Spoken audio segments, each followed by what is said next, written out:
सोनाली और मोहित की शादी को 4 साल बीत गए। एक बेटी भी हो गई, लेकिन आज तक भी उसने अपनी बड़ी ननद को नहीं देखा।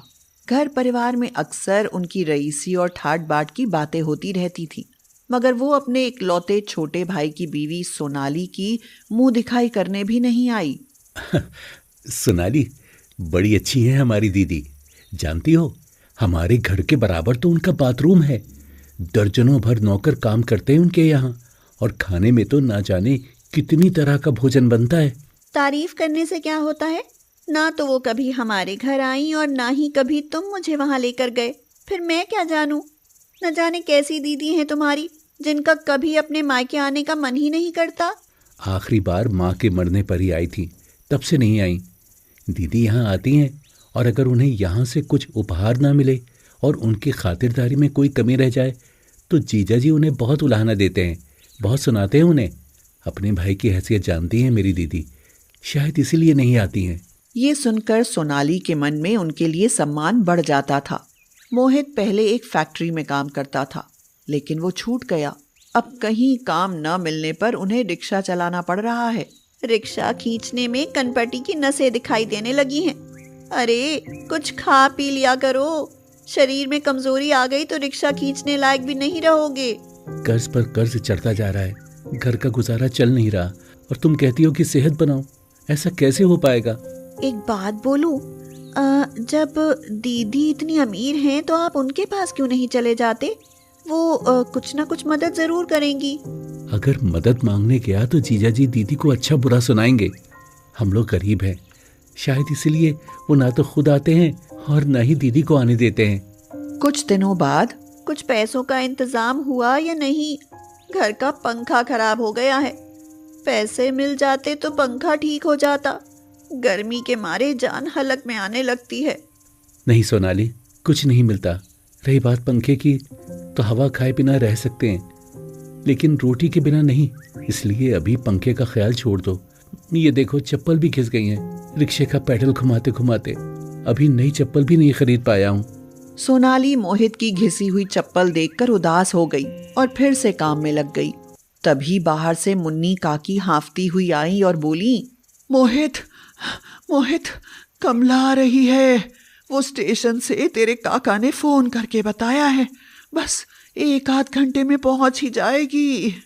ये सुनते ही उन दोनों के पैरों से जमीन खिसक गई। अब क्या करें, कैसे करें? मन के अंदर अफरा तफरी मच गई। सोनाली ने जल्दी जल्दी सारा कमरा समेटा, पलंग पर नई चादर बिछाई। मोहित मुन्नी काका का पंखा मांग लाया। जल्दी से सोनाली ने नई साड़ी पहन ली। मोहित ने भी जल्दी से नए कपड़े पहन लिए, लेकिन चप्पल तो घिसी हुई थी। उन्हें उसने बक्से के नीचे छिपा दिया और जूते पहन लिए। सब कुछ तैयार हो गया सोनाली, लेकिन उनकी दावत पानी का इंतजाम कहाँ से करूं? मेरी दीदी बरसों बाद आ रही हैं। सोनाली की नजर उसकी उंगली में पहनी हुई सोने की अंगूठी पर गई। उसने अंगूठी उतार कर मोहित को देते हुए कहा, ये लो जी, और दीदी के लिए 2-4 दिन के खाने पीने का इंतजाम कर दो, बाकी ना बाद में देख लेंगे। ये तो तुम्हारी माँ की निशानी। ये समय बातें करने का नहीं है, जल्दी जाओ, दीदी आती ही होंगी। मोहित ने खूब बढ़िया नाश्ता और खाने पीने का सामान लाकर रख लिया। कुछ ही देर बाद दीदी आ पहुंची, साथ में किशोर जीजा भी थे। दीदी आप आ गई? कहाँ थी आप? आपको देखने को हमारी आंखें तरस गईं। अब सारे सवाल यहाँ बाहर ही पूछ लोगे या अंदर भी बुलाओगे? आइए दीदी, इस गरीब की कुटिया में आपका स्वागत है। सोनाली जल्दी से ठंडा पानी लेकर आई और उन दोनों के पैर छुए। कमला ने कहा, मोहित, तुम्हारी बीवी तो बहुत संस्कारी है। सच बड़ा किस्मत वाला है, वरना आजकल ऐसी लड़कियां कहाँ मिलती हैं। दीदी ये आपकी बहुत तारीफ करते थे और आपको बहुत याद भी करते थे। आपसे मिलने का बहुत मन करता था, लेकिन आज ये सौभाग्य मिला। हाँ भाभी, कुछ हालात ऐसे हो गए थे कि आ नहीं पाई। तुम्हारे जीजाजी को समय ही नहीं मिल पाता, फिर मैं अकेले इतनी दूर कैसे आती। अब रिटायर हो गए हैं तो सोचा कि तुम लोगों से मिल लें। बहुत अच्छा किया जो आप आई, वरना इतनी अच्छी ननद से मैं कैसे मिल पाती।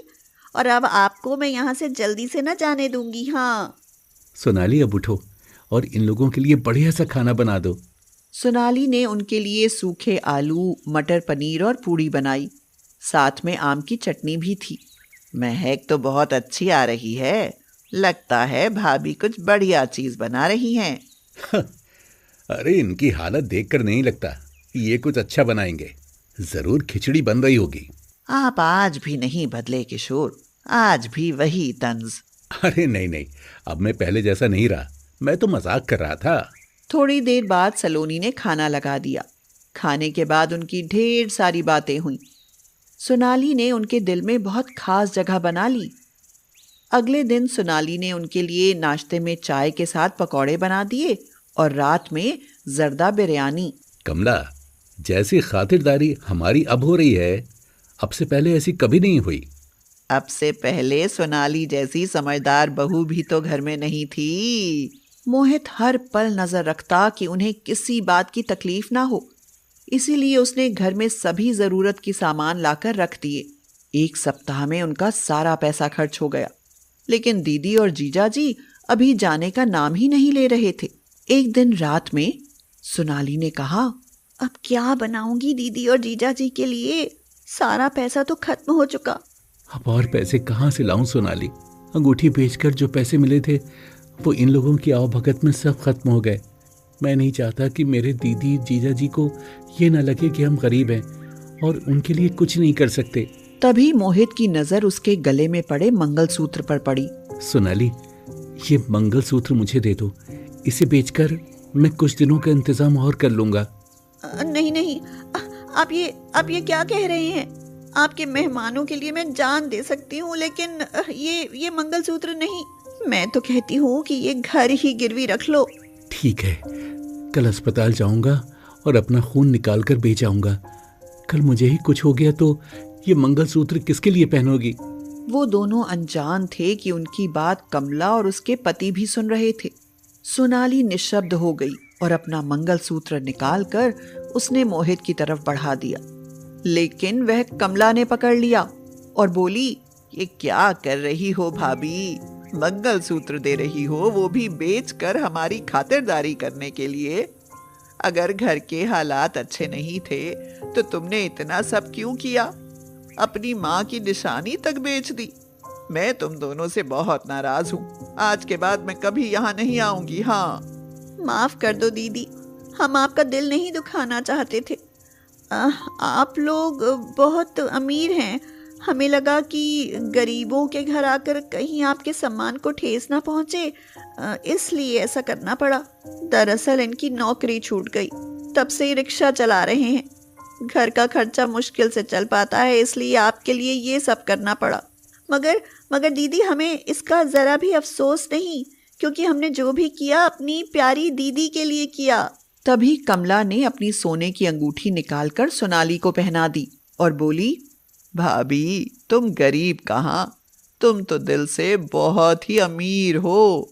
किशोर ने मोहित के घर में राशन भर दिया और उसका काम अच्छी जगह लगवा दिया, जहां से उसे अच्छी सैलरी मिलने लगी। अब सोनाली और मोहित बहुत खुश थे। गरीब के घर आए अमीर मेहमानों ने उन्हें बहुत सारी खुशियां जो दे दी। सोनारी गांव में ज्यादातर गरीब मजदूर और किसान रहते थे। इस गांव में न शिक्षा थी और न स्कूल। अगर कुछ था भी तो वह थी गरीबी, मेहनत, मजदूरी और भुखमरी। राजो ताई, कुछ कर्ज चाहिए। वो बात यह है कि मशरूम का बीज और कुछ खाद दवा वगैरह खरीदनी है।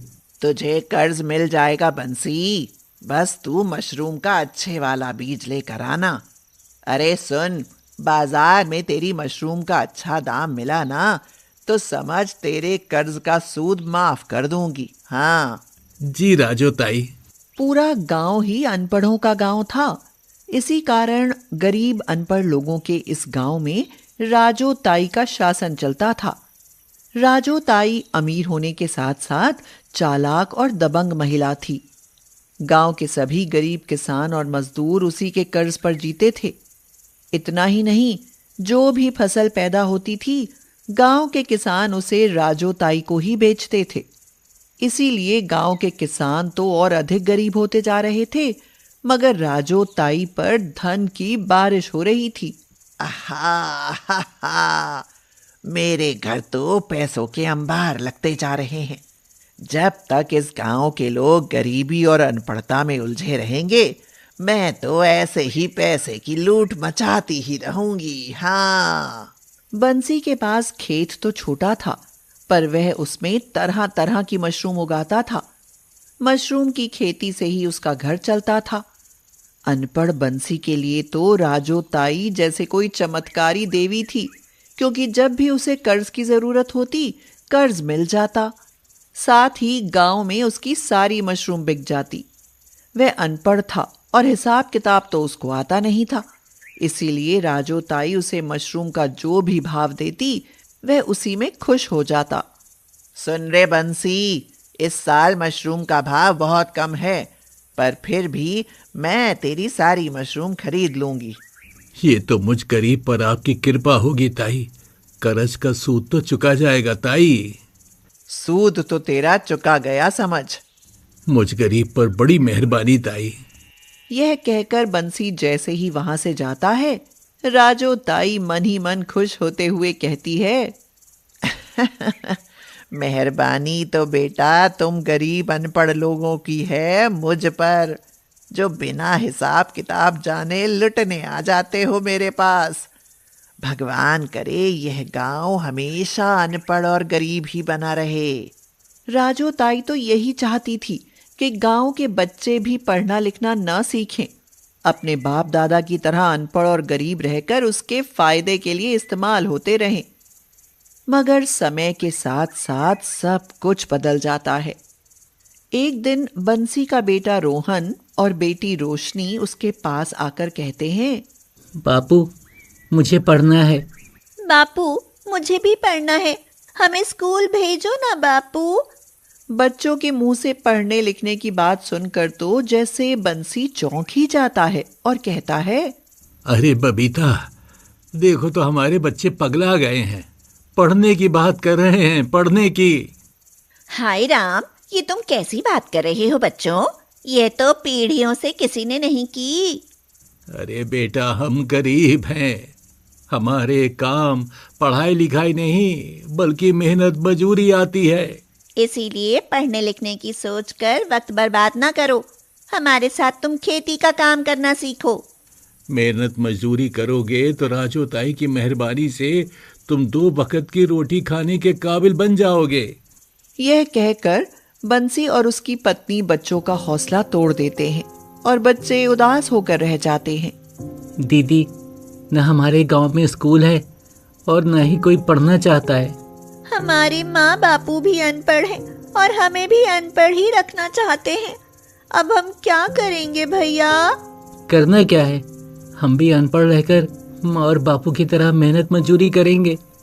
यही सोचकर रोहन और रोशनी पढ़ने लिखने की बात भूलकर बंसी और बबीता के साथ मशरूम उगाने के काम में उनकी मदद करने लगते हैं। कुछ समय ऐसे ही बीत जाता है। फिर एक दिन गांव के पास से गुजरने वाली सड़क पर एक गाड़ी रुकती है। गाड़ी से नीतू नाम की एक लड़की बाहर आती है। नीतू को गाड़ी के पास खड़े देख रोहन और रोशनी भागते हुए उसके पास आते हैं। क्या आपकी गाड़ी खराब हो गई है? नहीं, मैंने तो बस वैसे ही गाड़ी रोक ली। अच्छा बच्चों, बताओ तो ये कौन सा गांव है? ये अनपढ़ों का गांव है दीदी। अनपढ़ों का गांव? हाँ, सचमुच अनपढ़ों का गांव। यह कहकर रोहन और रोशनी उदास हो जाते हैं और अपने गांव की सारी हकीकत नीतू को बताते हैं। उस गांव की हकीकत जानकर नीतू को सिर्फ हैरानी ही नहीं होती बल्कि दुख भी होता है। वह कहती है, क्या आज के दौर में भी कोई ऐसा गांव है जो निपट अनपढ़ लोगों से भरा है? बच्चों, क्या तुम पढ़ना चाहते हो? हाँ दीदी, हम तो पढ़ना चाहते हैं, पर हमें पढ़ाने वाला कोई नहीं है। बच्चों उदास मत हो, मैं पढ़ाऊंगी तुम्हें। नीतू एक निजी स्कूल में अध्यापिका होती है और गरीब बच्चों को पढ़ाने और उनमें नई सोच पैदा करने का जज्बा उसमें शुरू से ही होता है। इसीलिए वह शहर के निजी स्कूल की नौकरी छोड़ सोनारी गांव के गरीब बच्चों को पढ़ाने की ठान लेती है। मगर गांव में स्कूल के लिए कोई भी भवन या इमारत नहीं मिल पाती, तो नीतू एक पेड़ के नीचे ही बच्चों को पढ़ाने लगती है और कहती है, बच्चों, आज यह पेड़ ही हमारा स्कूल है। मैं तुम्हें इसी पेड़ के नीचे बैठकर पढ़ाऊंगी। इस अनपढ़ों के गांव में बिना भवन का स्कूल खुल जाता है। रोहन और रोशनी को पढ़ते देख गांव के और भी बहुत सारे बच्चे नीतू के पास पढ़ने आने लगते हैं। यह देख नीतू बहुत खुश होती है और कहती है, शाबाश बच्चों, अगर ऐसे ही पढ़ने में रुचि लोगे ना तो कुछ ही दिनों में अनपढ़ों का यह गांव पढ़े लिखों का गांव बन जाएगा। नीतू की यही बात जब राजो ताई के कानों में घुसती है तो उसे तो बहुत बुरा लगता है और उसे नीतू पर बहुत गुस्सा भी आता है। मैं तो सोचती थी इस गांव के बच्चे पढ़ने लिखने में कोई दिलचस्पी न लेंगे और शहर की मास्टरनी 2 दिन में वापस भाग जाएगी, पर यहाँ तो उल्टा ही हो रहा है। अरे ताई, यही हाल रहा तो मास्टरनी गांव के बच्चों के साथ साथ बड़ों को भी पढ़ाने लगेगी। फिर तो आपका राजपाट समझो खत्म ही हो जाएगा। ऐसा कुछ ना होगा जग्गा, तुम्हारे जैसे मुस्टंडे किस दिन काम आएंगे। ताई, कहो तो उस मास्टरनी को हाजी मारकर भगा दें। अरे ना ना, ऐसे तो गांव वालों को हमारी नीयत पर शक हो जाएगा। अभी इंतजार करो, कुछ ऐसा करना है कि सांप भी मर जाए और लाठी भी ना टूटे। हाँ, मगर इससे पहले कि राजो ताई नीतू को गांव से भगाने का कोई हथकंडा अपनाती, बारिश का मौसम आ जाता है। तेज बारिश होने लगती है और देखते ही देखते पेड़ के नीचे बारिश का पानी भर जाता है। बच्चों, लगता है भगवान भी नहीं चाहता कि इस गांव के बच्चे पढ़ें। ऐसी बरसात और बाढ़ में तुमको कहाँ बैठकर पढ़ाऊंगी? डेस्क बेंच तो दूर, यहाँ तो सिर पर छत तक नहीं है। दीदी, आप ऐसा मत कहिए, भगवान हमारी मदद जरूर करेंगे। नीतू और बच्चों को इस तरह परेशान देख राजो ताई को तो जैसे बिन मांगे सब मिल जाता है। वह खुशी और घमंड से अकड़ते हुए अपने लठैतों से कहती है, लो, हमारा काम तो बारिश ने कर दिया। अब तो मास्टरनी गांव से भाग ही जाएगी। बड़ी आई अनपढ़ गांव को पढ़े लिखों का गांव बनाने। पर नीतू भलाई की राह पर चल रही थी।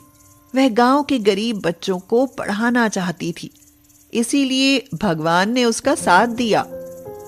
एक दिन रोहन और रोशनी खेत पर आते हैं तो खेत में बड़ी बड़ी आदमकद मशरूम देखते हैं। बड़ी बड़ी छतरी वाली मशरूम। ऐसी मशरूम देख दोनों बहन भाई खुशी से उछलने लगते हैं। रोहन कहता है, दीदी, मिल गया है स्कूल। देखो कितनी बड़ी बड़ी छतरी वाली मशरूम है। हम यहाँ मशरूम स्कूल बना सकते हैं। यह तो तुमने बिल्कुल ठीक कहा रोहन। चलो चलो, नीतू दीदी को बुलाकर लाते हैं। नीतू जब बड़े बड़े मशरूम देखती है तो मशरूम स्कूल का आइडिया उसे भी सच में ही बहुत पसंद आता है। फिर क्या था, सब मिलकर मशरूम के डेस्क बेंच बनाते हैं और मशरूम की छतरी छत बन जाती है। इसके साथ ही बच्चे मशरूम के स्कूल में पढ़ने लगते हैं और कुछ ही दिनों बाद स्कूल की चर्चा दूर दूर तक होने लगती है। जिले के शिक्षा विभाग के लोग गांव में आते हैं और नीतू की प्रशंसा करते हुए कहते हैं, आपने तो कमाल कर दिया। मशरूम का स्कूल बनाकर बच्चों को पढ़ाया। कुछ बच्चे तो पढ़ाई में अव्वल आए हैं। हम गांव में सरकारी स्कूल खुलवा देते हैं, आप उसे अपनी देखरेख में चलाइए।